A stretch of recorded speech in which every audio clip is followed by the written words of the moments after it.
No, the King of Jordan did not personally bomb ISIS today. The King of Jordan actually had to put out a statement today clarifying that no, the king himself did not individually and personally get into a fighter jet and drop bombs on ISIS positions.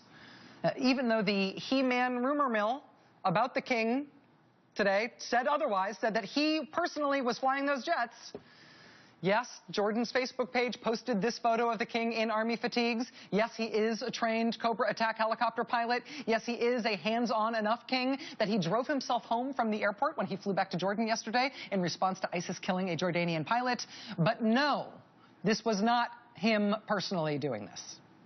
Jordan had to formally dispel that rumor in a written statement today because of the upsurge in patriotic fervor in Jordan about the king. It's been driven by the revulsion with what ISIS did to that Jordanian pilot. Jordan and Bahrain and United Arab Emirates and Saudi Arabia have all participated to some degree in airstrikes against ISIS targets over the last few months.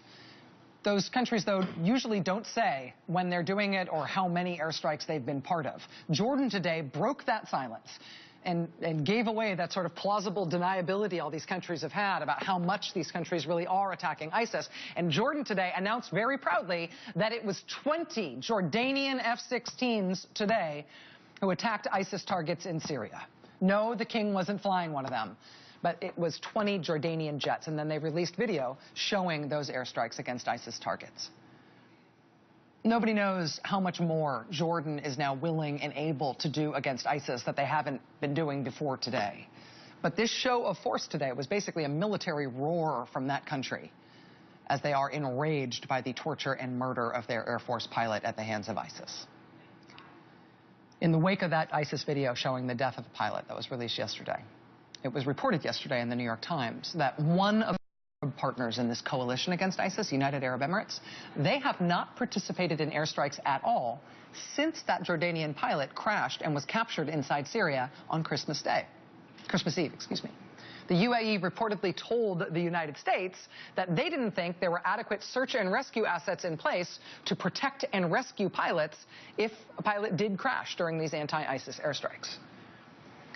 That was reported yesterday.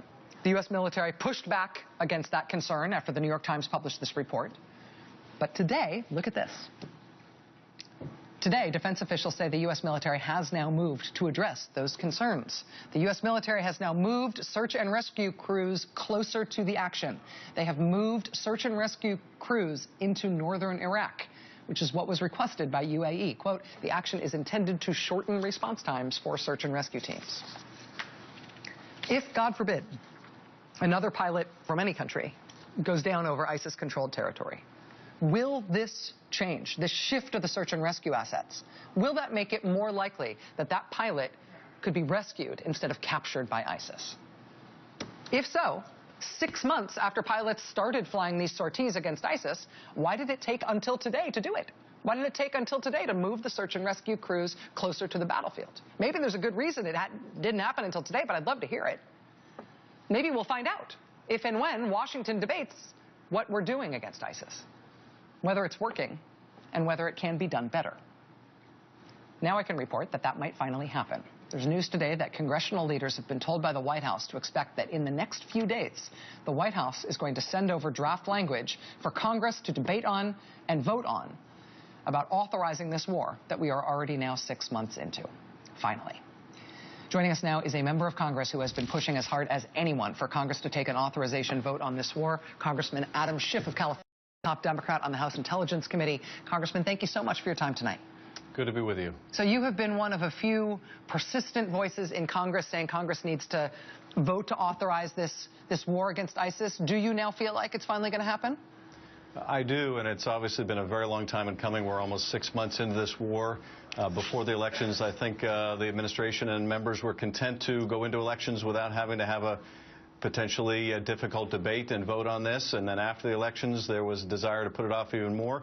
Well, we've kicked that can about as far down the road as we possibly can, and I'm grateful now that the administration is deeply engaged with Congress, and I hope we'll have a draft and a vote fairly soon. So you, of course, have written your own language for how you would propose Congress could authorize this war. I mean, should Congress be writing this language yourselves? Should it be coming from the White House? It seems like there was a very esoteric and abstract debate about that for a long time. Now it does seem like there will be language coming from the White House.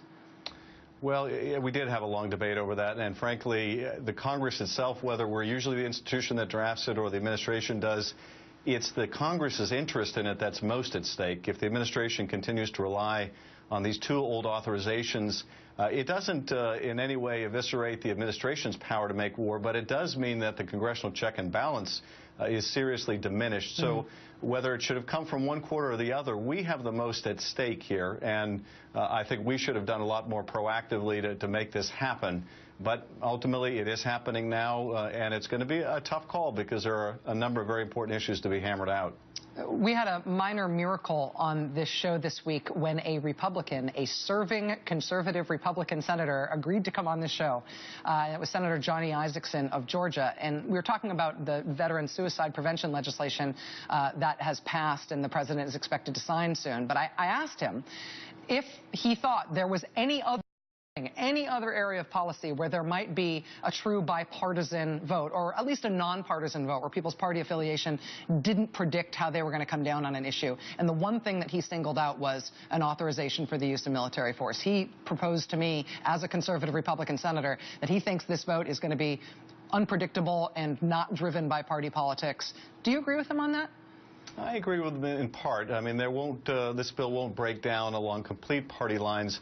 But there are some substantial differences between the parties on this. By and large, most of the conservative Republicans want to give the president a very broad authorization without limits in time, place, or manner. And I think many Democrats feel very differently. We also support an authorization, but want it narrowly tailored so that we don't get another massive ground occupation of Syria or Iraq, so that there are time limits on this. And I think importantly, that there's at least a time limit set on the old authorization, the 2001 authorization, because if we should pass something new that is ISIL-only focused, and even if that's sunset, if we don't sunset the old one, then when the new one expires, the future president can merely say, I'm going to rely on the old one, just the way President Obama did. So to have any real limitation in terms of time, we not only have to sunset the new one, but we have to at least sunset the old one. Right. And without an authorization that's specific in terms of time, then an authorization passed in 2001 becomes a permanent authorization for war whenever a president feels like it, with no weigh-in from Congress at all. Boy, is this a debate that needs to happen. Congressman Adam Schiff of California, you've done more than anybody else to make this happen.